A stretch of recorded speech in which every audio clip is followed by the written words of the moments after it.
विदेश जाने के लिए पहली शर्त है, जो प्रोसेस शुरू होता है वो होता है आईलेट के पेपर से।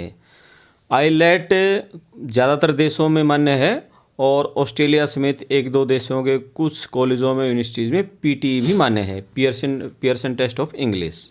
ज़्यादातर देशों में आईलेट मांगते हैं। आप यूएसए जाएं, आप कनाडा जाएं या आप इंग्लैंड जाएं तो आपको आईलेट करना होता है। बहुत सारे बच्चों के आईलेट ही क्लियर नहीं हो पाता, और हो जाता है तो जो प्रॉपर बैंड जितनी रिक्वायरमेंट होती है, जितने चाहिए तो वो बैंड नहीं मिल पाते। मेरे साथ हैं तनिष्क भनवाड़ा का कनाडा का वीज़ा आया है, ये कनाडा जा रहे हैं और इन्होंने आईलेट का पेपर मात्र 10 दिन की पढ़ाई करके क्लियर कर दिया है।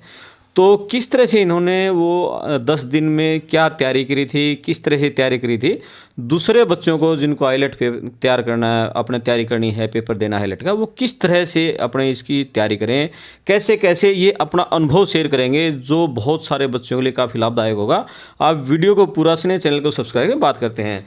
तनिष्क बेटा नमस्कार। नमस्ते अंकल जी। आप बताओ पूरा प्रोसेस कि जब आपने आईलेट, एक तो नॉन मेडिकल स्टूडेंट थे, आपकी इंग्लिश वैसे बेटर थी, तो किस तरह से तैयारी की? आईलेट बच्चों के लिए इतना मुश्किल क्यों रहता है? मुश्किल तो नहीं रहता, आई थिंक। ऐसा होता है कि अगर इंग्लिश मीडियम स्कूल से बच्चा निकला है तो काफ़ी एक बेसिक स्ट्रक्चर बन जाता है, कि एक बेस बन जाता है, नींव सी रखी जाती है, क्योंकि उसने हमेशा इंग्लिश में ही पढ़ा है जो भी पढ़ा है। मुश्किल कई बच्चों को कहाँ होती है जो हिंदी मीडियम से आए होते हैं। तो कोई बात नहीं, उनको भी ये होता है कि 2-3 महीने अगर लगा लो अच्छे से तो हो जाता है। वैसे एक स्टीरियोटाइप सा बना रखा है कि अगर आप 2-3 महीने ही तैयारी करो आइल्स की तो ही अच्छे स्कोर आएंगे। ऐसा कुछ होता नहीं है। मैंने 35 दिन था आई थिंक मैं कुरुक्षेत्र, जब मैं आइल्स कर रहा था, ड्रीम वे एजुकेशन से मैंने की थी। तो वहाँ मैंने 25 दिन, तो मैं बता रहा था जैसे पहले दोस्त, 20-25 दिन ऐसा ही था।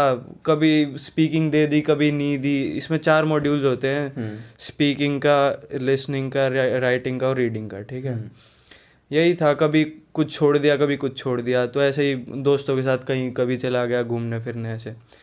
लास्ट में 10 दिन मेरे को लगा कि हाँ मोर्चा संभालने का आ गया टाइम, तो मैंने किया ट्राई। मेरा अच्छा, पहले इंग्लिश में अच्छा टच था तो मेरे को इतनी दिक्कत आई नहीं, मेरे ठीक ठाक स्कोर आ गया था। बल्कि मैंने एक्सपेक्ट नहीं किया था इतना आ जाएगा, मेरे को लग रहा था आ जाएंगे 7 तो 7.5 काफ़ी अच्छा आ गया। तो यही रहा था बस। अच्छा, एक बड़ा भूत सवाल रहता है कि इंग्लिश का अखबार पढ़ो, इंग्लिश की बुक्स पढ़ो, इंग्लिश की फिल्में देखो, तब आपकी इंग्लिश अच्छी हो पाएगी। किस तरह से तैयारी, वो 10 दिन में क्या क्या किया आपने? देखो, न्यूज़पेपर का और इनका तो फ़र्क तो देखो रहता ही है। अगर आप इंग्लिश के टच में रहो ना, अभी क्या है, काफ़ी सारे जो बच्चे हैं जो अभी ट्राई कर रहे हैं बाहर की, जो मोस्टली हरियाणा से, जो नॉर्थ इंडिया से बिलोंग करते हैं, क्या रहता है कि रूरल सा सराउंडिंग होती है अपनी। जो घर में रहते हैं ना, तो घर में तो सारे हरियाणवी बोलना पालो, लेकिन फिर वो बात है ना, वहाँ जाके मैं जब कुरुक्षेत्र गया था, मेरा ऐसा नहीं है कि मैं अगर हरियाणवी इंग्लिश बोल रहा हूँ तो हरियाणवी टच आ गया। मैं वहाँ हिंदी भी बोलता था ना, मेरे को ये बोलते थे झूठ बोल रहा है, जींद का कौन तू। हाँ, ओके। ये तो ये बात थी। टच जो होता है ना, जो सराउंडिंग में जैसा रह रहे हो, अभी मेरे को 1 साल हो गया आइल्स करे। ऐसा है कि टच छूट गया मेरा बिल्कुल। अभी वो वाली स्टेज पे, वो वाले फेज में दोबारा आने लग गया कि मेरे मन में तो है जो मैं बोलना चाहता हूँ, लेकिन जुबान पे नहीं आ पाता। वो अभी काफ़ी सारे जो आइल्स में शुरुआत में करते हैं, अभी मेरा कज़न भी है, वो भी यही बोलता है, भाई मेरे को ये दिक्कत हो रही है कि मैं बोलना चाहता हूँ, मेरे मन में है सारा, पूरा फ्लो में है, लेकिन मैं बोल नहीं पा रहा। तो वो प्रैक्टिस से ही आएगा, कोई और उसकी की नहीं है। आपने वो 10 दिन में क्या क्या किया था? मैंने तो अंकल जी मिरर स्पीकिंग की। स्पीकिंग के लिए एक मिरर स्पीकिंग, शीशे के सामने खड़े हाँ, शीशे के सामने खड़े होके, या फिर आप अपनी फ़ोन की रिकॉर्डिंग ऑन कर लो, क्या बोलते हैं, अपना वॉइस रिकॉर्डिंग ऑन कर लो, उसमें बोल बोल के देखते रहो, दोबारा अपने आप को सुन लो, उसमें गलतियाँ मार्क करो और आगे बढ़ो अपना। कोई ज़्यादा लंबी चौड़ी बात नहीं है, क्योंकि क्यू कार्ड वाले जो पकड़ा देते हैं ना, मोटी मोटी PDF 200 क्वेश्चन की, उसमें क्यू कार्ड होता है, मतलब एक टॉपिक होता है, उस पर बोलना होता है आपको 2 मिनट के लिए लगातार बोलना होता है। तो उसकी वो ज़रूरी नहीं है कि आप 200 के 200 वो रट के जाओ, उनको रटो मत। अपना साथ के साथ, जो मान लो अगर टीचर जो आपको पढ़ा रहा है वहाँ पे, उसने आपको एकदम रैंडमली टॉपिक पूछ लिया, उसको साथ के साथ जो मन में आए वो बोल दो। वो उससे ही प्रैक्टिस होती है। ऐसा कुछ वो नहीं है कि उसको रट के चले जाओ ये टॉपिक्स में से इन्हीं में से आएगा ऐसा कुछ। वहाँ मैंने 2 PDF की, कम से कम उनमें 300-350 टॉपिक थे, एक भी नहीं आया उनमें से, कुछ नहीं आया। अच्छा। हाँ, ऐसा ज़रूरी नहीं है, आ भी सकता है। वो चांसेस होते हैं कि अगर इनमें से आ गया तो आ गया, नहीं तो ऐसा कुछ है नहीं। आपकी प्रैक्टिस पे ही रहेगी, स्पीकिंग की आपको प्रैक्टिस ही करनी पड़ेगी, फ्लो की। फ्लुएंटली बोलने की सिर्फ प्रैक्टिस ही हो सकती है। आप शीशे के सामने खड़े होके जब बोलते थे तो पहले एक टॉपिक की तैयारी करते होगे, फिर बोलते होगे उसके ऊपर? नहीं, तैयारी ये नहीं, आपको वैसे अगर जब आप टेस्ट देने जाओगे तो आपको एक मिनट मिलता है 2 मिनट बोलने से पहले। उसके बाद टीचर कहता है नाउ वी शिल स्टार्ट, तो उसके बाद शुरू होता है आपका वो।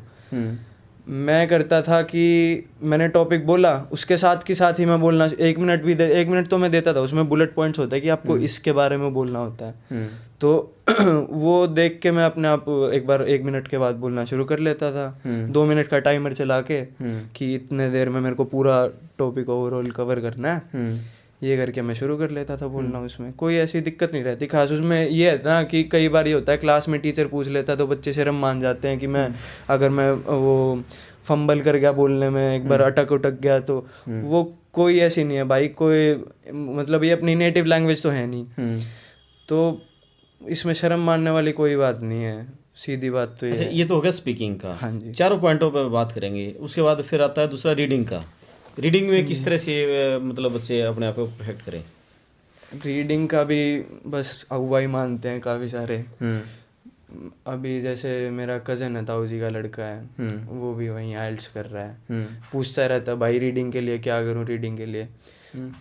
तो रीडिंग में तो कोई टॉपिक पढ़ना ही होता होगा। हाँ, मेरे उसमें ऐसा ही होता है, अनसीन पैसेज होते हैं ना, वो पढ़ा पैसेज और फिर आंसर दे दिए। ओके। उसमें वो ही रहता है, उसमें कोई लंबी चौड़ी बात नहीं है ऐसी। तो उसमें वो पेपर इजीली क्लियर हो जाए उसके लिए बच्चे क्या करें?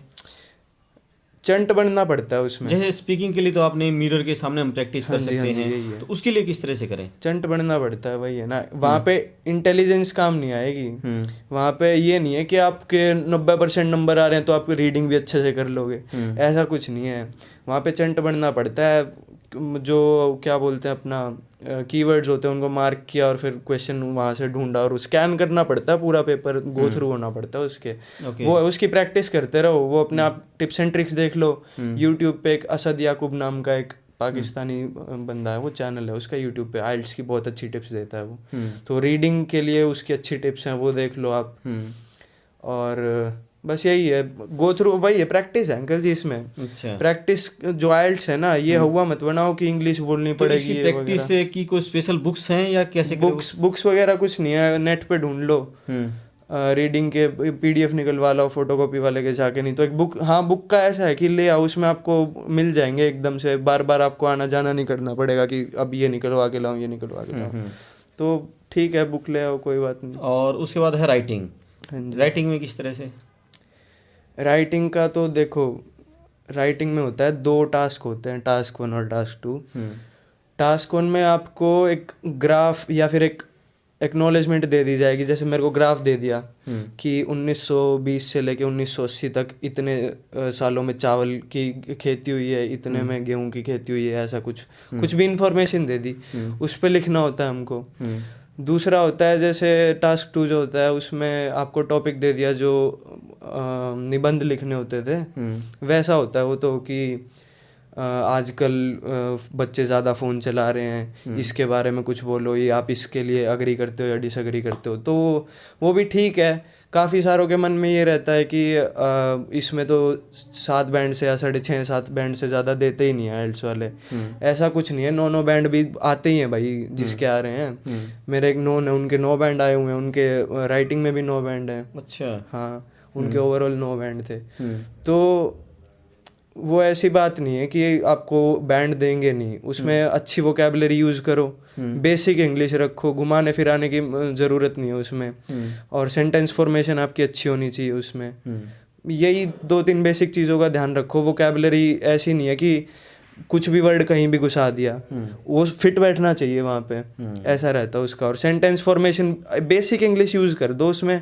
और जो आइडिया होते हैं आपके, आइडिया भी चेक होते हैं काफ़ी। ये है ना, एक क्वेश्चन रहता है, पूछते हैं मेरे से बच्चे अभी भी, जो अभी कर रहे हैं मेरे नोन वाले, कि भाई इसमें ये आइडिया तो का तो क्या ही होगा, इंग्लिश का टेस्ट है कि मतलब मान लो फ़ोन वाला ही था जैसे मैं एग्जांपल दे रहा था, इसमें तो कुछ भी लिख दो, आइडिया भी चेक होता है वहाँ पे, हर एक टेस्टिंग सिस्टम होता है इनका। आइल्स की full form international English testing system है। इसमें स्पीकिंग का भी है ना, तो उसमें 3-4 चीज़ें देखते हैं वो, आपकी वोकैबुलरी भी देखते हैं, आपकी फ्लुएंसी भी देखते हैं वो, आप कहीं पे रुके वगैरह नहीं, वो फ्लुएंसी में ही आ गया चलो वो तो। मेरे ख्याल में एक और चीज़ प्रोनाउंसिएशन भी देखते हैं, और एक आधी और होगी उसमें। ऐसे ही राइटिंग में भी होता है, आपका आइडिया भी चेक होता है, आपने सेंटेंस फॉर्मेशन अच्छी की है, आपके टेंसेस ठीक है या नहीं है, ग्रामर देखी जाती है आपकी, इस की जगह आर लगा दिया है, ऐसा हैज़ की जगह ऐड वगैरह, ये ठीक है। तो यही होता है कि अगर आप 2-3 बेसिक हाँ, एक चैनल और सजेस्ट करूँगा यूट्यूब पे, एक फास्ट ट्रैक आइल्स नाम से, आसिया नाम की एक इंडोनेशियन है लड़की, वो पढ़ाती है आइल्स, उसमें क्या बोलते हैं राइटिंग के लिए अच्छा उनके टिप्स हैं, तो वो देख लेना, वो बेटर रहेगा। हाँ जी। और उसके बाद रह गया लिसनिंग का। वो तो सबसे बेसिक चीज़ है, उसमें तो कोई वही नहीं है, बस प्रैक्टिस करते रहो। जो आप अगर कहीं पे सेंटर पे हो आइल्स वाले पे, तो वहीं देखते रहो, बस जो वो मटेरियल आपको दे रहे हैं उसको सुनते रहो और प्रैक्टिस करते रहो, उसमें कोई लंबी बात नहीं है, लंबी बात नहीं है। ना। ये और ये बताओ, ये अखबार पढ़ना और हम इंग्लिश की फिल्में देखना, ये कितना रोल अदा करते हैं? बेनिफिशियल रहता है अंकल जी, बिल्कुल रहता है। अगर आप इंग्लिश गानों के टच में हो, आप वो जैसे गाना सुन रहे हो, अब ये तो है नहीं कि आप उसकी बस धुन धुन में वो कर रहे हो, वो मतलब हो जाता है 2-3 बार, अगर आपने सुन लिया आपको अच्छा लगा, आप उसको गाने की कोशिश तो करते ही हो।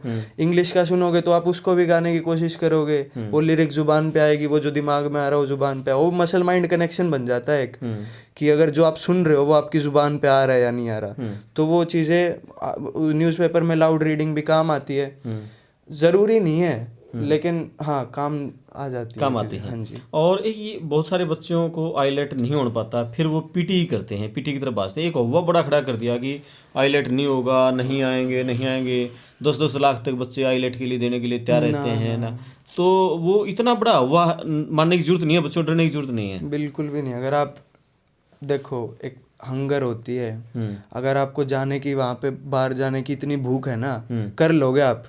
आपके अंदर डिसिप्लिन होना चाहिए, ये नहीं है कि वही है 1 महीना अगर ढंग से दे दोगे ना, अगर आपको ये अपने ऊपर कॉन्फिडेंस भी नहीं है तो डिसिप्लिन में आ जाओ, 1 महीना ढंग से कर लो, बस सीधी बात ये बहुत बड़ी बात की डिसिप्लिन, यानी कि आपको हर रोज 8 घंटे 9 घंटे 10 घंटे पढ़ना है तो पढ़ना ही है, मतलब 2-2 घंटे हर एक सब्जेक्ट को देने हैं। हाँ, और 8-9 घंटे की भी इसमें वो नहीं है। अगर आप सेंटर पे जा रहे हो, जहाँ भी आप आइल्स कर रहे हो अभी, आइल्स वहाँ पे जो करवा रहे हैं वहाँ ध्यान से कर लो एक बार जो भी है, घर आके थोड़ी बहुत और प्रैक्टिस कर लो। जिस मॉड्यूल में आपको दिक्कत लग रही है, स्पीकिंग में दिक्कत लग रही है, उसकी 1 घंटा प्रैक्टिस कर लो, बस ज़्यादा वो कोई बात हो जाएगा आराम से। आराम से। ओके, तो आप तो जैसे नॉन मेडिकल के स्टूडेंट थे, आपके लिए तो इसलिए इजी लग रहा है, लेकिन जो बच्चे आर्ट्स के हैं और गांव से बिलोंग रखते हैं, आप तो शहर में रहते थे तो इसलिए आपकी थोड़ी, आप उसके टच में थे, इंग्लिश से मजबूत थी, तो वो बच्चे भी किस तरह से मतलब अपना काम करें जो गांव में रहते हैं, जिनकी स्पीकिंग ही नहीं है, कभी इंग्लिश बोला ही नहीं?